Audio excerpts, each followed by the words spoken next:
I need to cite you as a cautionary tale to help my country. And the moral of that tale is, yes, you can move too far left. And when you do, you wind up pushing the people in the middle to the right. At its worst, Canada is what American voters think happens when there's no one putting a check on extreme wokeness.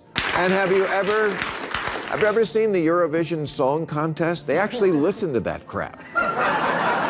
Look, everywhere in the world, I'm sure, seems great when you haven't lived there. I hear people tell me Costa Rica is beautiful. I'm sure it is. You'll also get bitten by a snake on the flight over. Bill Maher sparked a fierce debate when he used Canada as a cautionary tale in a broader discussion about politics and ideology. His argument was simple but provocative. When political movements push too far in one direction, they can unintentionally drive moderate voters the opposite way. According to Maher, many Americans look at Canada and imagine what might happen if extreme wokeness went unchecked. He suggested that the lesson isn't about attacking another country, but about understanding how political balance can easily tip when one side goes too far. Again, I'm confused by this political message. Vote for me because I hate it here. Now, does America have big problems? Yes, I've often cited the America sucks list. Things like being 54th in the world in infant mortality behind Cuba, 19th in literacy behind Russia, 72nd in female representation in government behind Iraq. A lot of work to do here. And is it possible for a country to lose itself so much that leaving it is justified? Yes, but we're not there yet, not by a long shot, and we don't need quitters. We need people who will stay and fix it. Maher also criticized a strange political message he believes is becoming common: the idea of campaigning by saying your own country is terrible. He admitted that America has serious problems, pointing to issues like infant mortality rates, literacy rankings, and low female representation in government. But despite those challenges, he argued the country is far from hopeless. For Maher, the real solution isn't abandoning the nation. Instead, it's staying and fixing what's broken. The problem isn't that America isn't worth defending. Maybe the problem is that lots of people today are entitled whiners who have no perspective and no idea how good they have it.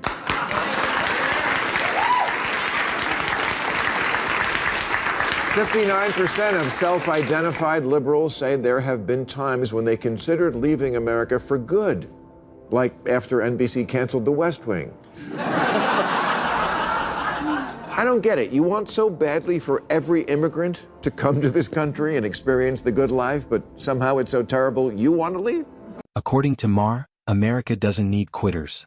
It needs people who are willing to face problems head-on and work toward solutions. He questioned how a country can improve if the people who claim to care about it give up the moment things get difficult.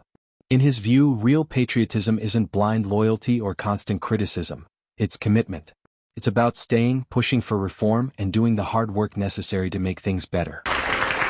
If, for your exile, you do wind up in some comparatively luxurious place like Canada or Japan or the UK, not that they want you.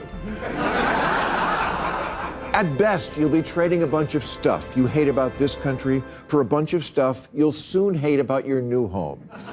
It took me only 4 days in Amsterdam to learn that while I admire Amsterdam, I don't want to live there. The buildings are cramped and shaped like needles. The food is awful. The TV's in a different language. It's wet and cold. The people are polite but cold, and they do a bunch of weird shit. The explanation for, according to my friend, was just remember they're high. Maher also pointed to polling data showing that a surprising number of self-identified liberals have at times considered leaving the United States entirely. To him, this creates a major contradiction. On one hand, many political activists argue that America is a land of opportunity where immigrants should be welcomed. On the other hand, some of those same voices claim the country is so terrible that they want to leave it themselves. Italy always makes the list of great expat destinations because of all those stories on CNN about how you can buy a house in a quaint Italian village for $1, except it's not a house in the way we think of one as a structure with plumbing and electricity and a roof. When these places were built, the Leaning Tower of Pisa was still straight.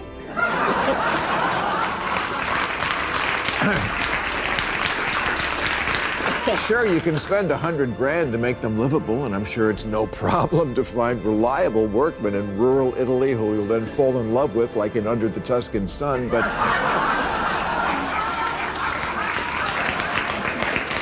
But now you're living in some dinky village in Italy with nothing to do but watch the old guys play that game with the wooden balls. This paradox is exactly what frustrates Maher. If America is truly such a terrible place, he asks, why encourage millions of others to come here in search of a better life? To him, the contradiction reveals a deeper mindset problem. He believes some critics have become so focused on highlighting America's flaws that they've lost perspective on the opportunities and freedoms that still attract people from around the world. And have you ever seen the Eurovision Song Contest? They actually listen to that crap. Look, everywhere in the world, I'm sure, seems great when you haven't lived there. I hear people tell me Costa Rica is beautiful. I'm sure it is. You'll also get bitten by a snake on the flight over.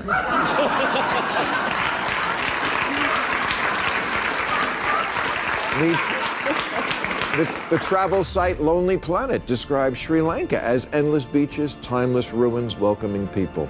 And if you love child marriage, food shortages, and the strictest abortion laws in the world, Sri Lanka could be right. Maher also mocked the fantasy that life would automatically be better in another country. Even if someone moves to a wealthy nation like Canada, Japan, or the United Kingdom, he argued they'll likely discover a new set of problems. He used his own experience traveling in Europe as an example, admiring places like Amsterdam as a visitor but realizing he wouldn't actually want to live there long term. But I hate zombie lies. Zombie lies.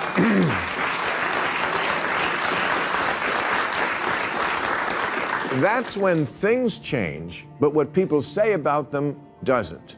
Yes, for decades, places like Vancouver and Amsterdam and Stockholm seemed idyllic because everything was free and all the energy we needed was produced by riding a bike to your job at the windmill.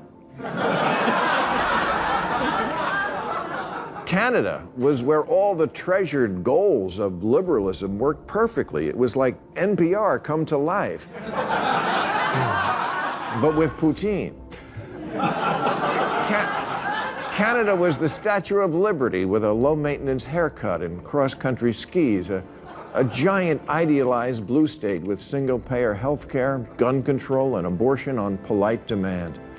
His broader point was that every country has trade-offs. The idea that other nations are perfect utopias is often created by media narratives, travel advertising, or selective storytelling. Streets may look cleaner and systems may appear simpler from the outside, but daily life in those places can be far more complicated than outsiders imagine. Problem with thinking everything's better in Canada. It's not. Not anymore, anyway.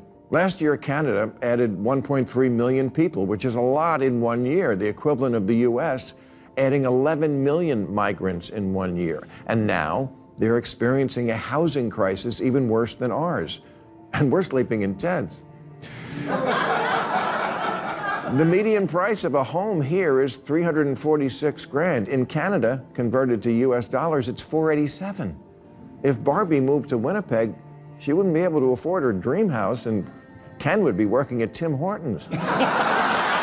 Maher also criticized the romanticized image of moving abroad that often circulates online.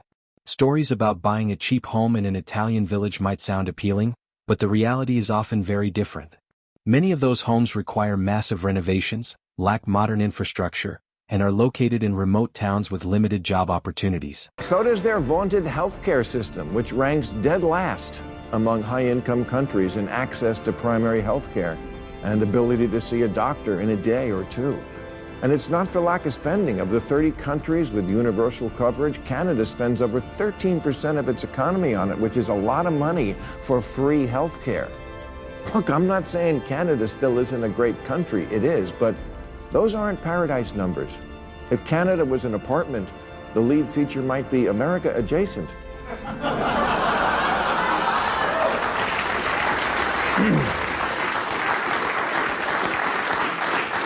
And if America was a rental car, Canada would be America or similar.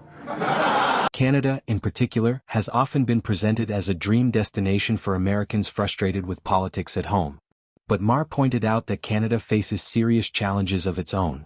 Housing prices in major cities like Vancouver and Toronto have skyrocketed, creating an affordability crisis that makes home ownership difficult for many residents. Canada, I'm not saying any of this because I enjoy it. I don't, because I've always enjoyed you. But I need to cite you as a cautionary tale to help my country. And the moral of that tale is, yes, you can move too far left. And when you do, you wind up pushing the people in the middle to the right. At its worst, Canada is what American voters think happens when there's no one putting a check on extreme wokeness. Like the saga of Canadian shop teacher Kayla Lemieux, whose pronouns are she, her, and those. In the end, Maher's message wasn't that other countries are bad. Instead, he warned against idealizing them while ignoring problems at home. Every nation has strengths and weaknesses, and the grass isn't always greener elsewhere. For Maher, the real challenge isn't escaping to another country. It's confronting reality, fixing what's broken, and protecting the balance that keeps a society functioning.